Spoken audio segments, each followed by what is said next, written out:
দেখছেন news now, খবরের নতুন ভাষা। 11 দফা দাবি আদায় লক্ষ্যে forum of civil pensioners association Tripura state কমিটির উদ্যোগে আগরতলা সার্কিট হাউস সংলগ্ন এলাকায় 2 ঘণ্টার গণবিক্ষোভ কর্মসূচি অনুষ্ঠিত হয়।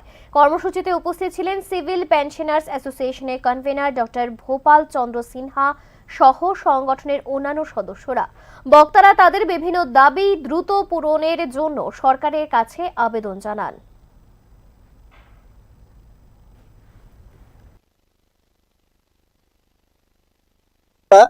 এদেরও পেনশনাররা আমাদের এখানে প্রায় 400 মতো পেনশনার আমরা এখানে একত্রিত হলাম।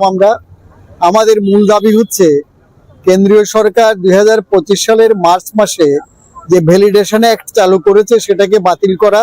কারণ এই অ্যাক্টের মাধ্যমে পেনশনারদের মধ্যে বিভাজন সৃষ্টির একটা একচ্ছত্র ক্ষমতা কেন্দ্রীয় সরকারের হাতে চলে এসছে। এটা আমরা চাইছি এটা ইমিডিয়েট বাতিল করুক কেন্দ্রীয় সরকার।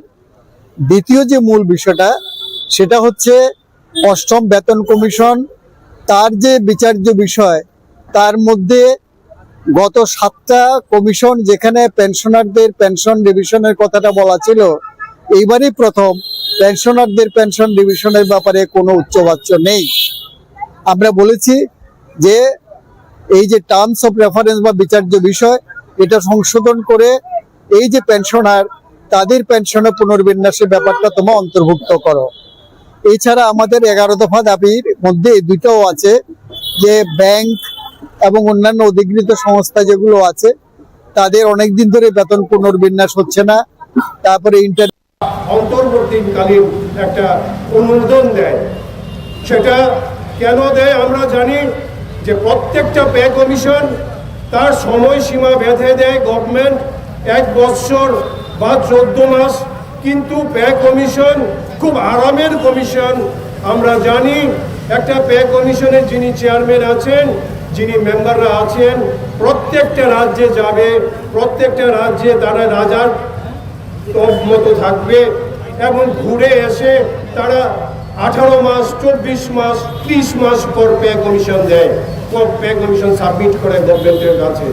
কারণ ওনারা জানে পে কমিশন যদি আজকে আমি সাবমিট করে দেই তাহলে আমি রিটায়ার্ড যে জাজ আছি, আমি রিটায়ার্ড যে আইএএস আছি, আমার আজকে থেকে ঘরে বসতে হবে, আমার সেই রাজার হালে আর চলা হবে না।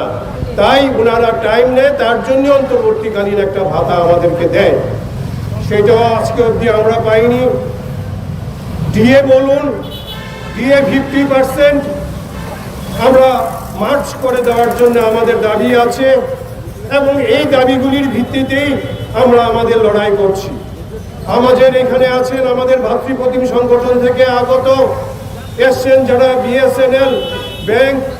আজকে চিন্তা করুন তাদের দাবি নিয়েও আমরা এখানে